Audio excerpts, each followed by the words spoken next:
ชา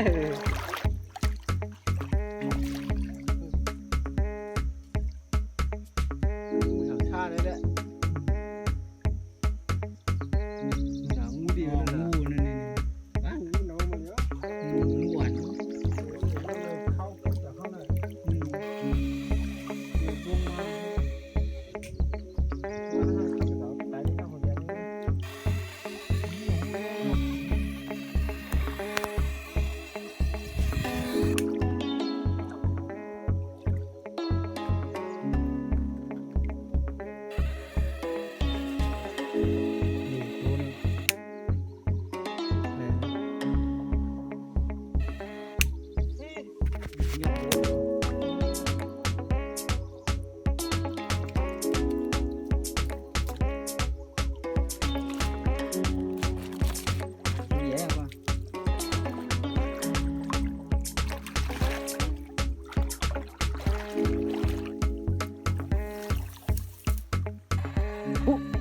เลี้ยงปลาเลย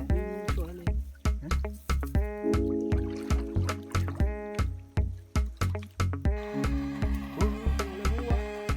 เล่น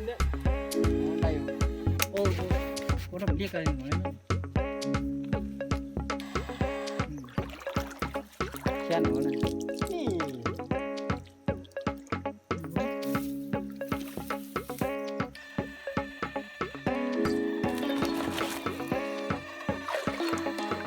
เลยจะโค้งตุกโอ้ก้ามก้ามอะไรนี่หันโค้งถึงนี่หันนั่น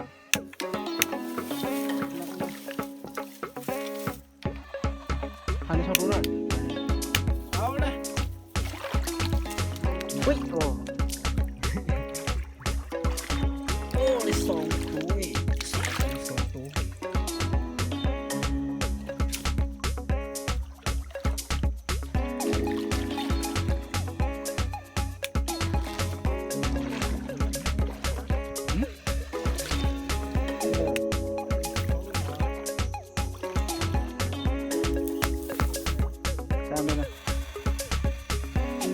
เดี๋ยวได้ไหม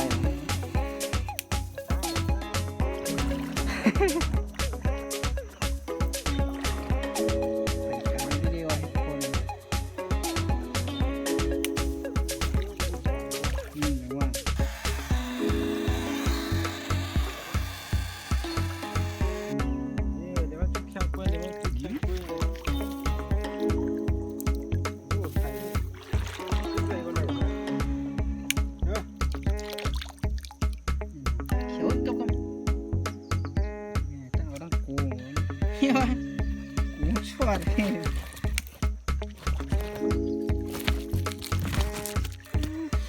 เป็นน้ำอย่างอะไรเลย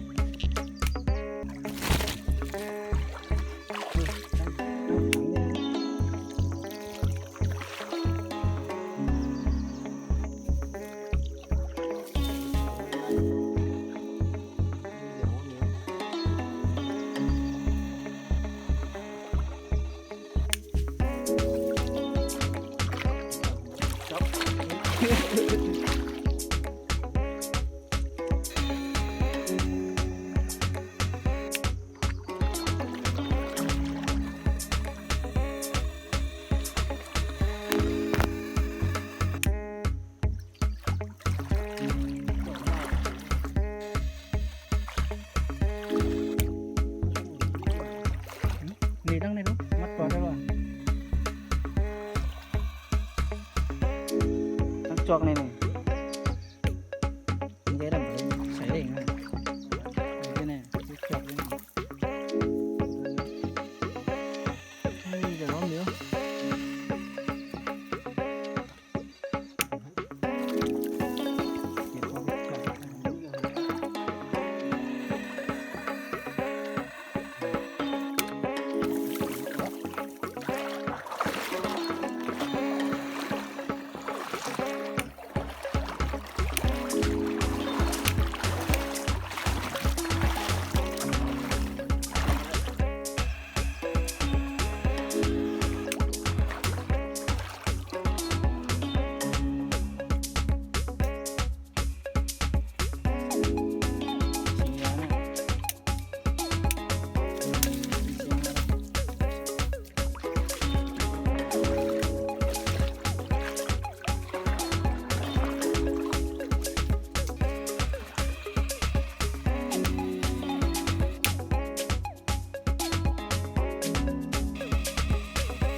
อะไรอ่ะไม่ช่อนได้มีเที่ยงนั่นเนี่ยเจ้าตัวโอ้ย2 ตัวแล้วนะต้นตัวนี่กำลังต้นเขี้ยวต้องเบ็ดแห้งก่อนนะ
ช่อนเลย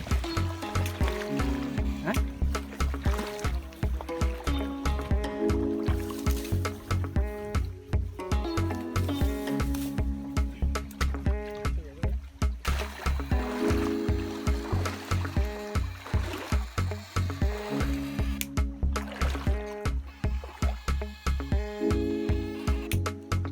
ในบนเนี้ยเป็นเอาอย่างนี้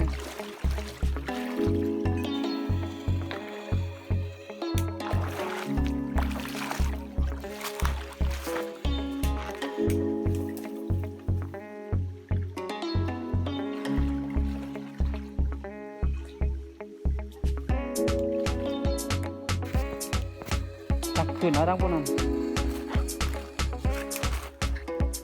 จอกเลย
ใหญ่อะ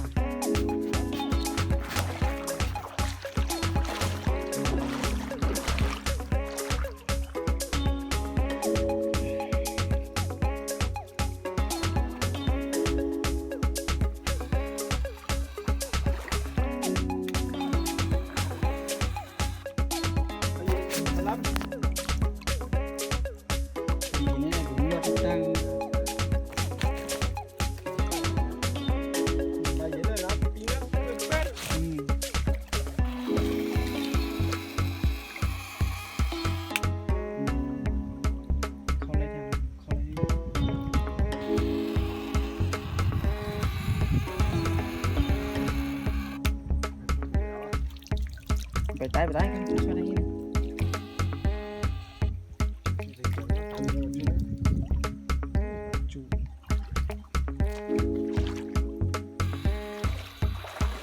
นี่ก็ไม่รู้หรอกพวกกำบอกมาแค่นี้นะ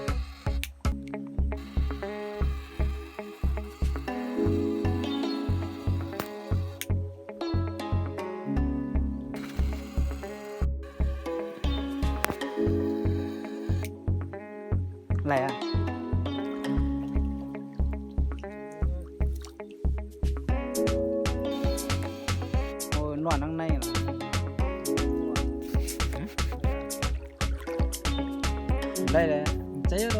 ใจไหนถึงไม่ก็รู้นั่น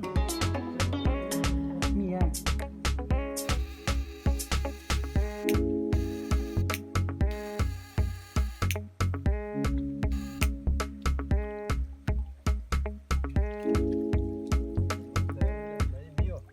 มีนี่ก็นี่ก็ว่าเนี่ย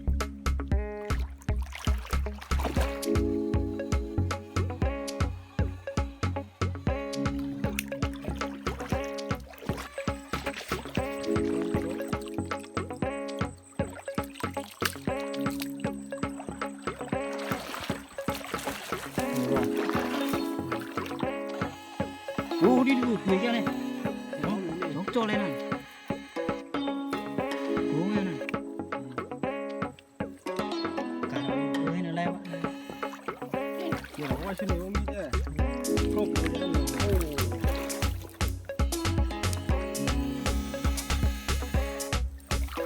โอ้ไม่ยังเลยปลาไม่ยังไงปลาเหลืองให้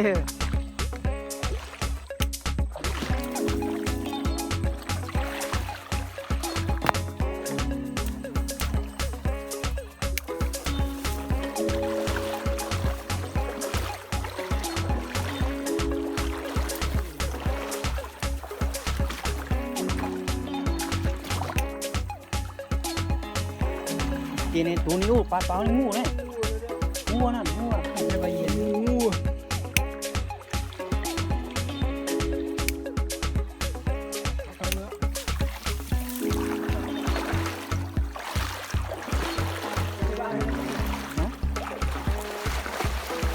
จังซื้อตัวไม่หมด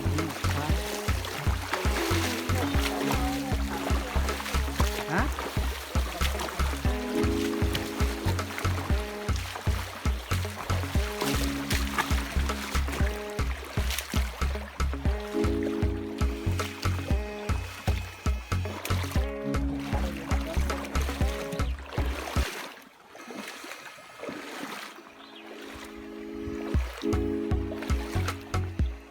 มีอ่ะโอ้มี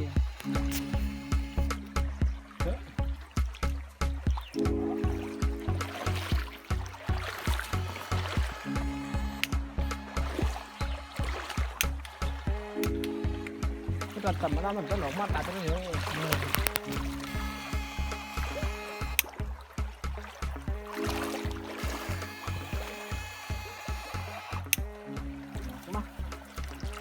เดี๋ยวไม่มี